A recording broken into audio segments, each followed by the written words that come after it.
بسم الله الرحمن الرحيم. قال النبي صلى الله عليه وآله وسلم: الراشي والمرتشي كلاهما في النار. پھر سنیے ذرا، الراشی والمرتشی کلاہما فی النار. ترجمہ دیکھیے ذرا، یہ حدیث نمبر 7 ہے اور پرانی کتابوں میں یہ حدیث نمبر 8 ہے. الراشی رشوت دینے والا، الراشی رشوت دینے والا، والمرتشی اور رشوت لینے والا. الراشی رشوت دینے والا، والمرتشی اور رشوت لینے والا، کلاہما دونوں، فی النار آگ میں ہے. الراشی والمرتشی کلاہما فی النار، رشوت دینے والا اور رشوت لینے والا دونوں آگ میں ہیں. یعنی رشوت لینے والا اور رشوت دینے والا دونوں جہنمی ہے. عزیز طلبہ، تشریح ذرا سن لیجئے. رشوت کا مطلب کیا ہے؟ پہلے تو یہ سمجھیے، رشوت سے مراد کسی ناجائز کام کرانے کے لیے کوئی ذریعہ اختیار کرنا. کوئی بھی ناجائز کام ہو اس کے لیے کوئی ذریعہ اختیار کرنا، یا دوسرا یہ کہ کسی کا حق لینے کے لیے کوئی ناجائز کام کرنا، یہ بھی رشوت میں آتا ہے. اسی طرح لوگوں کو اپنے حقوق جائز طریقے سے نہ ملنا، یہ سب چیزیں رشوت میں داخل ہے. یعنی کوئی بھی کام ہو اور وہ کام غلط طریقے سے ادا ہو جائے، اسے رشوت کہتے ہیں. رشوت کسی قوم میں اس وقت عام ہوتا ہے جب عدل و انصاف ختم ہو جائے اور لوگوں کو ان کے حقوق جائز طریقے سے نہ مل سکے. کسی قوم کی یہ حالت اس کے معاشرتی بگاڑ اور ظلم کی ایک نہایت خراب صورت ہے. تو ہمیں بھی چاہیے کہ ہم معاشرے میں وقت گزارتے ہیں تو وقت گزارنے کے ساتھ ساتھ ہم ان غلط کاموں کو چھوڑ دیں. اب اگر آپ ہیڈنگ دینا چاہیں تو یہ دے سکتے ہیں، حضور صلی اللہ علیہ وآلہ وسلم کا عمل.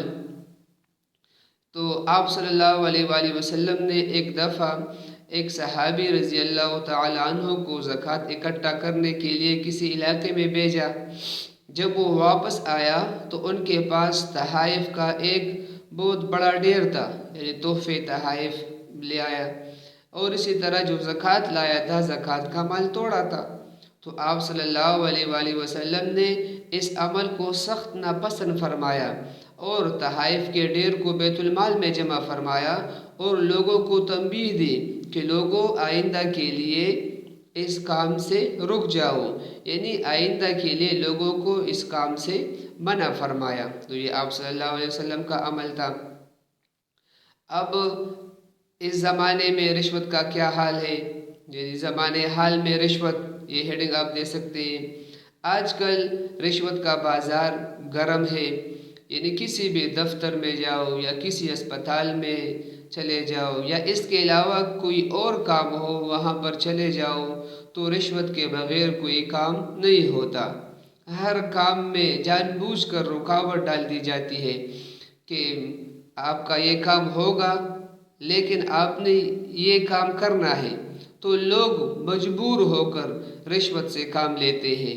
تو ہمیں چاہیے کہ ہم اس بیہودہ عمل کو چھوڑ دیں، ہم خود عمل کریں اس کے مطابق کہ ہم نے یہ کام چھوڑ دینا ہے، کیونکہ نبی علیہ السلام کا واضح فرمان ہے کہ رشوت دینے والا اور لینے والا دونوں جہنمی ہے. تو جو دیتا ہے وہ بھی اور جو لیتا ہے وہ بھی.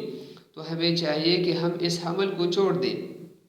اس کے علاوہ ہماری حکومت کی کیا کیا ذمہ داریاں ہیں؟ نمبر 1، حکومت وقت کو چاہیے کہ ملازمین کی تنخواہیں زیادہ مقرر کریں. جو تنخواہیں ملازمین کی ہیں ان سے ان کا کام نہیں بنتا ہے، اس وجہ سے وہ رشوت لیتے ہیں. تو حکومت وقت کو چاہیے کہ ملازمین کی تنخواہیں زیادہ مقرر کریں تاکہ وہ رشوت نہ لے سکیں.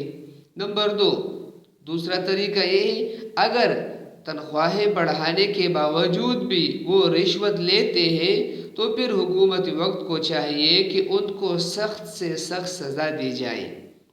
اس کے علاوہ نمبر 3، حکومت کے ساتھ ساتھ ہماری ذمہ داری ہے، دوسرے عام لوگ جو ہیں ان کو بھی چاہیے کہ وہ رشوت جیسی لعنتی چیز کو روکنے کی کوشش کرے۔ ہمارے ذمے بھی یہی ہے کہ ہمیں چاہیے کہ ہم رشوت کو چھوڑ دیں۔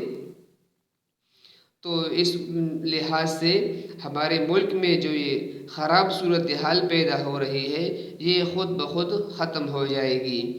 اس کے علاوہ حدیث کے آخر میں یہ الفاظ ہے کلاہما فی النار، تو اس کا مطلب کیا ہے؟ کلاہما دونوں فی النار آگ میں ہے یعنی جہنم میں ہے۔ اس کا مطلب یہ ہے کہ رشوت دینے والا اور رشوت لینے والا دونوں جہنمی ہے اور دونوں جہنم کی آگ کا ایندھن ہے۔ اور یہاں پر ایک ضروری بات یہ بھی ہے، غور طلب بات ہے کہ نبی علیہ السلام نے الراشی کا ذکر پہلے فرمایا، یعنی رشوت دینے والے کا ذکر۔ تو اس سے یہ بات بھی واضح ہوئی کہ صرف لینے والا جہنمی نہیں ہے بلکہ دینے والا بھی ہے، کیونکہ دینے والا ذریعہ بنا ہے۔ اگر دینے والے نے رشوت نہ دی ہوتی تو لینے والا نہ لیتا، لہٰذا یہ شخص بھی جو رشوت دیتا ہے وہ بھی آگ میں داخل ہوگا۔ اللہ تعالی ہمیں اس پر عمل کی توفیق دے، اور ہمیں خود چاہیے کہ جو اگر ہم ہاتھ سے روک سکتے ہیں تو اس کام کو ہاتھ سے روکیں۔